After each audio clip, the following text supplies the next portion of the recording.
बंधु माने आजिर एही कार्यक्रम को आपण मानक स्वागत। आजिर एही कार्यक्रमटी मेष राशि व्यक्ति विशेष मानक पई बहुत गुरुत्वपूर्ण अटे। कारण आगामी 7 दिन मध्य आपणकर रातिर निद हजिबाकु जाउछि।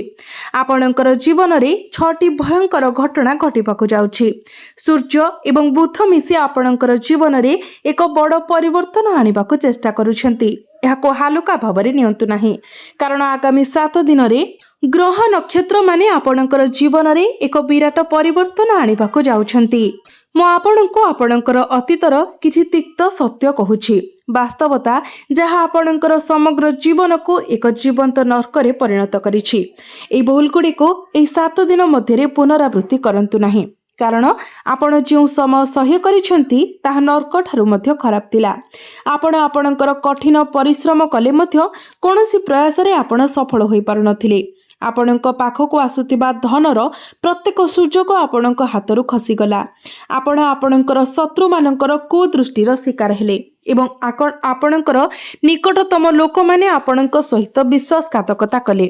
आपण आपणकर कठिन परिश्रमर अर्थ जोठारे विनियोग करथिले आपणको कोनोसी लाभ प्राप्ति हेला नाही, कारण आपणक निज भितरे विश्वासघातक माने लुचि रहिचंती, जो माने आपण को सफल हेबार देखि सह्य करि पारु नाहंती। एहा व्यतीत आपण निकट अतीत रे आपणक जीवन रे अनेक बड़ भूल मध्य करिसेंती। एई अतीतर भूल गुड़िक ही आज आपण को एते दुख देउछि। एई भूल गुड़िक कोन? एई 7 दिन मध्य आपण केउ सब निर्दिष्ट सतर्कता अवलंबन करिबा उचित। एही सप्ताह शेष हेबा परे आपणकर जीवन रे एक प्रकृत रे नूतन आरंभ हेबा पई जाउछि। मई 11 परे आपणक जीवन रे घटुतबा घटना गुड़िक मन को विचलित करिबा भली हेबो नाही। बंधु माने एक शक्तिशाली राजयोग रूप नेउछि, तथापि एहार शक्ति को उपयोग करिबा पई आपण एही सप्ताह रे अत्यंत सतर्कता एवं विचक्षणतार सहित कार्य करिबा अत्यंत जरूरी। प्रकृत रे मेष राशि व्यक्ति विशेष माने आपणकर जीवन अन्य मानक परि नुहे। आपण माने खूब सरल विश्वासी होइथांती। लोक माने आपणको शोषण करंती प्रत्येक दिन प्रत्येक मुहूर्त रे। आपणकर निकटतम लोक माने मध्य आपणकर श्रमर फल को खाई निर्मम भावरे आपणकर फायदा उठैछंती। से माने आपणकर धन मानसिक शांति सब किछि छड़ाई नैछंती। तथापि जेतेबेले फेरिबार कथा आसे, अर्थात ठीक जेतेबेले आपणको सेमानकर आवश्यकता थाए, सेमाने आपणको केउठारे मिलंती नाही। तथापि एही आगामी 7 दिन मध्यरे आपण सेई भूल करिबारो दूरेई रुहंतु। देखंतु एही 7 दिन मध्यरे आपणकर जीवन रे किछि एभली परिस्थिति सृष्टि हेबो एवं प्रायतः जोठारे आपण अनुभव करिवे जेपरि सब किछि शेष होई जाइछि। आपण अनुभव करिवे जे सब किछि आपणक विरुद्ध रे षडयंत्र करा जाउछि। टंका आसीबा बंद होई जिवो। आपणकर निज प्रियजन मध्य आपणको बुझी पारिबे नाही। अन्य मानक उपरे आपणकर विश्वास भांगी जिवो। आपणकर जीवन साथी आपणक सहित जुक्ति तर्क एवं द्वंद्व रे लिप्त होई पारंती। आपण निजको संपूर्ण एकाकी पाई पारंती। आपणक पाखरे जणे भी व्यक्ति नथिबा बेले आपण कांदिबाको प्रबल इच्छा मध्य अनुभव करि पारंती। किंतु गोटिए कथा मने रखंतु, यह ठीक सेही मुहूर्त जेतेबेले आपण समस्त क्षेत्र रे भांगी पड़िथिबा अनुभव करूछंती एवं तथापि परवर्ती समय एक संपूर्ण नूतन आरंभ को चिन्हित करिबो। कारण जीवनर एक नूतन अध्याय आरंभ हेबा पूर्व पर्याय प्रायतः अत्यंत कष्टकर होइथाए। जणे व्यक्ति अनुभव करे जेपरि सब किछि समाप्त होई गला, तथापि सेही मुहूर्त एक नूतन आरंभ को चिन्हित करे। बंधु माने मु आपणको कहिबाकु चाहे जे यह ही हेउची ब्रह्मांडर मार्ग। जेतेबेले ब्रह्मांड एक उपहार प्रदान करबाकू जाए, जेतेबेले ग्रह माने नक्षत्र माने आमको किछि प्रदान करबाकू सजाउथांती, किबा जेतेबेले आमर पूर्व पुरुष देवादेवी एवं आमर पितृपुरुष आमको आशीर्वाद करबाकू जांती, ठीक ता पूर्वरु आम जीवन रे एक गुरुत्वपूर्ण उत्थान एवं पतन अनिवार्य भावरे आसी थाए एवं एही आगामी 7 दिन ठीक एपरि एक समय को प्रतिनिधित्व करे। बंधु माने जदि आपण सतर्कतार सहित आगको बढ़ंती, तेबे आगामी समय स्वर्ग ठारू मध्य अधिक सुंदर हेबो। कारण 11 मई ठारू ग्रह नक्षत्र मानकर क्रमागत परिवर्तनर एक धारावाहिक दे गति करिवे। मंगल, शुक्र एवं बुध ଏହା ସହିତ ସୂର୍ଯ୍ୟ ଏହି ସମସ୍ତ ଗ୍ରହ ସେମାନଙ୍କର ରାଶି ପରିବର୍ତ୍ତନ କରିବେ। ଏହି ପରିବର୍ତ୍ତନରୁ ଆପଣ ଅତ୍ୟନ୍ତ ଶୁଭ ଫଳ ପାଇବେ।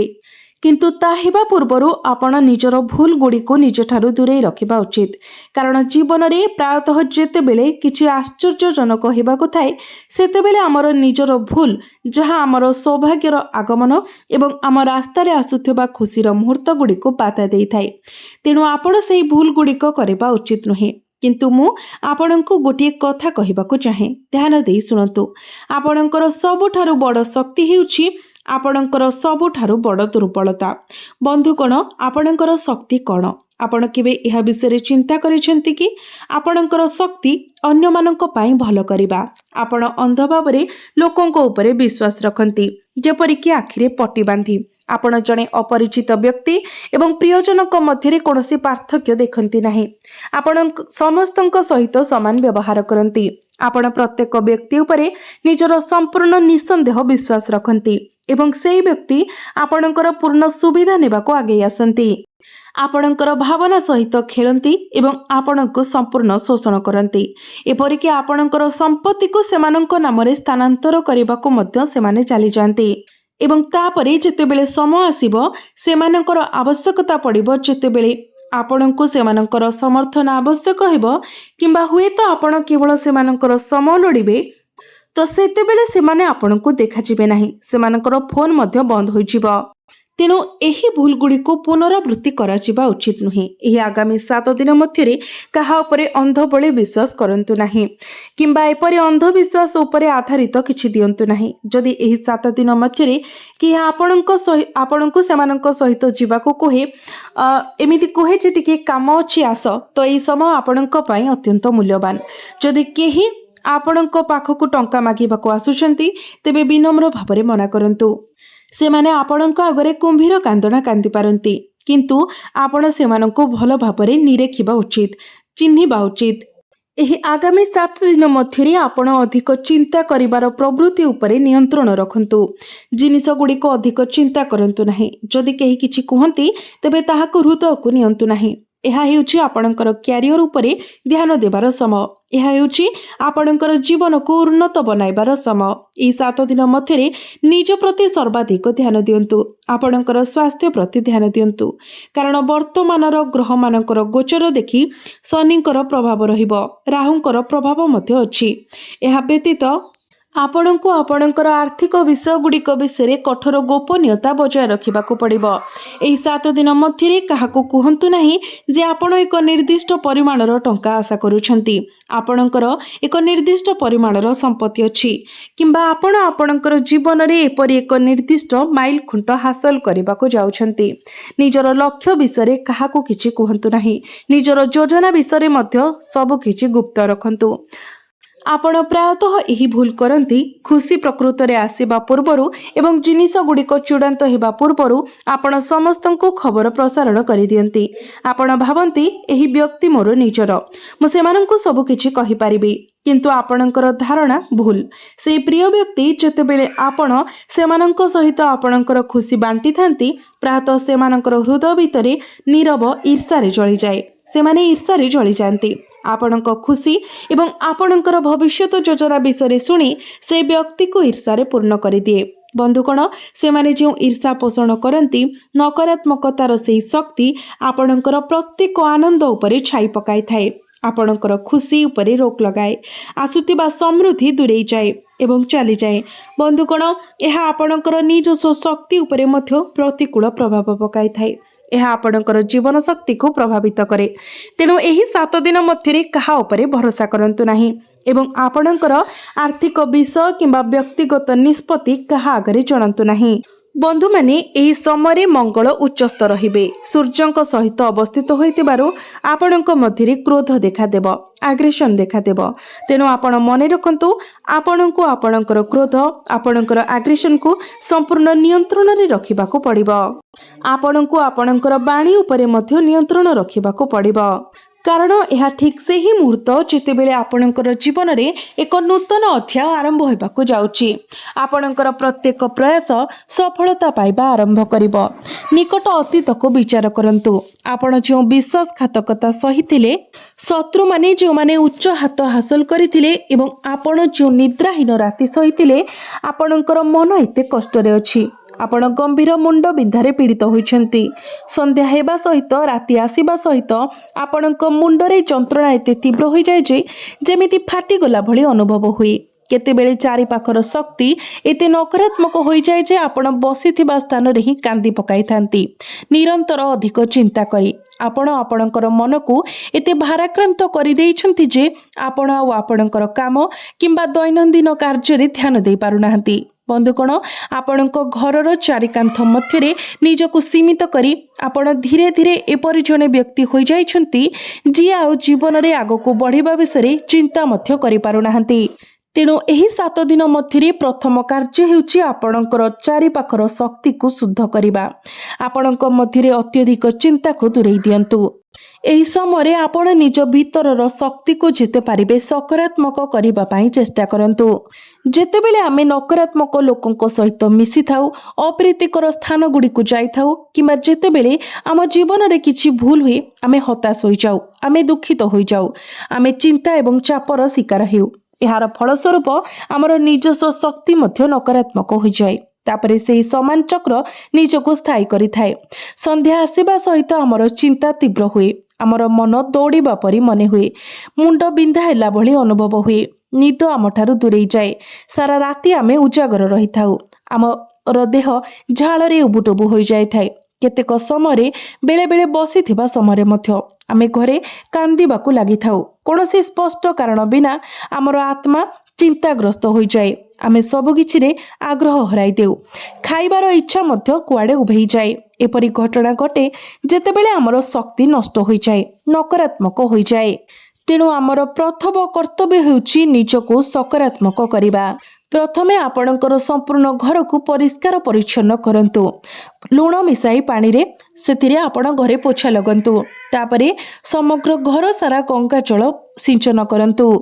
तापरे कर्पूर लवंगर एक धुआं ताकू जाली आपण घर सारा धुआं बुलांतु एवं मने रखंतु घरर प्रत्येक कोणरे जेमिति एही धुआं व्यापीबाकू दियंती।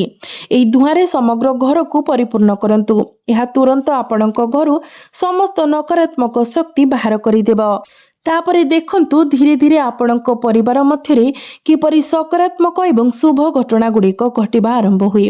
बंधु माने मने रखंतु आपण मध्य निजर जत्न नेबा उचित। यथासंभव सकारात्मक चिंताधारा रखिबा उचित। आपण जदि पारुछंती नियमित ईश्वर को प्रार्थना करंतु, मंदिर दर्शन करंतु, संध्या आरती रे आपण योगदान करंतु। प्रत्येक दिन उदित सूर्य को आपण तंबा पात्र रे जलार्घ्य अर्पण करंतु। आपणकर क्रोध को जेते पारुछंती आपण नियंत्रण रे रखंतु। एही 7 दिन मध्यरे आपणको आपणकर बाणी उपरे नियंत्रण रखिबाको पड़िबो। कारण आपण कहूतिबा कथा द्वारा जटिलता सृष्टि हुए एवं यह आपणकर जीवन को मध्य जटिल करिथाए। आपणको आपणकर स्वास्थ्य प्रति अत्यंत ध्यान देबाको पड़िबो। आपण प्रायतः अन्य लोक माने आपणकर बंधु एवं परिचित लोक कौन भावंती, कौन कहिबे से विषय अधिक चिंतित होइथांती। जदि मोर जीवन साथी असुस्थ हुए, जदि मोर पिला माने असुस्थ हुंती किंबा जदि मोर पिता माता असुस्थ हुंती, आपण समस्तंकर अधिक जत्न नियंती। तथापि आपण केबे निजर जत्न नियंती नाही। जदि आपण असुस्थ हुंती, आपण केवल औषध दुकान को जांती, एक टैबलेट खाई दियंती एवं ताहा खांती एवं केतेबेले आपण एते किछि करंती भी नाही। आपण सब किछि अवहेला करंती। तथापि वर्तमानर ग्रह गोचर अनुसार यह आपणकर स्वास्थ्य को प्रभावित करुछि। तेणु आपण यथासंभव निज शरीरर जत्न नियंतु। यथासंभव निजको खुशी रखिबा पई चेष्टा करंतु। तेबे बंधु माने एही कथा गुड़िक आपण निश्चित भाव मन रखंतु एवं निज जीवन रे उपयोग करंतु। तो बंधु माने आपणकर जीवन मंगलमय हेउ, एहा ही ईश्वरक निकटरे मोर प्रार्थना। धन्यवाद।